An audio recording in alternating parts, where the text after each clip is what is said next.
નમસ્કાર, India news ગુજરાતમાં આપનું સ્વાગત છે અને હું છું આપની સાથે કિશન તિવારી। સમાચારોની શરૂઆત કરીએ આપણે સૌથી પહેલા મહત્વના સમાચારથી। વાત કરીએ આપણે સુરતની, તો સુરતમાં એલપીજી ગેસની તંગી અંગે ચાલી રહેલા ચર્ચાઓ વચ્ચે ધારાસભ્ય મુકેશ પટેલે કાળા બજાર કરનારાઓને કડક ચેતવણી આપી છે। તેમણે જણાવ્યું હતું કે ગેસનો કાળો બજાર કરનારાઓને સરકાર કોઈપણ રીતે છોડશે નહીં અને તેમની સામે કડક કાર્યવાહી કરવામાં આવશે।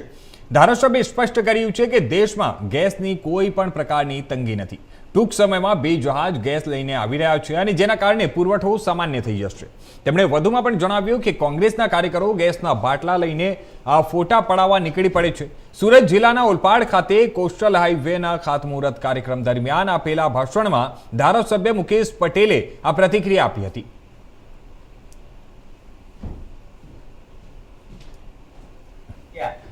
અને સીએનજી જે એલપીજી ના ગેસ પણ ટૂંક સમયમાં આવી જવાના છે।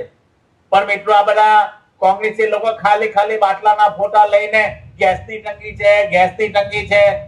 હું તમને પૂછું, તમારે તો ગેસની તંગી છે ભાઈ સુદાસ?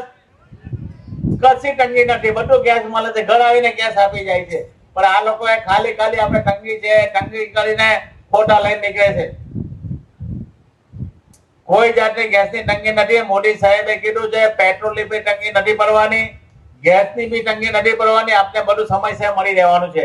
પણ જે લોકો કાળા બજાર કરવા ગયા એ બચવાના નથી, એને જેલના સળિયા ભોગવવા પડશે। કોઈ પણ વ્યક્તિ, કોઈ પણ એજન્ટ કાળા ધંધા કરવા ગયા અને અછત કૃત્રિમ મશીન બતાવવા ગયા, એને ક્યારે પણ આ સરકાર છોડવાની નથી। એટલે આપણા નાના લોકોને કોઈ જગ્યાએ બોલાવવાની જરૂર નથી। मोदी साहब, मोदी है तो मुमकिन है, मोदी है तो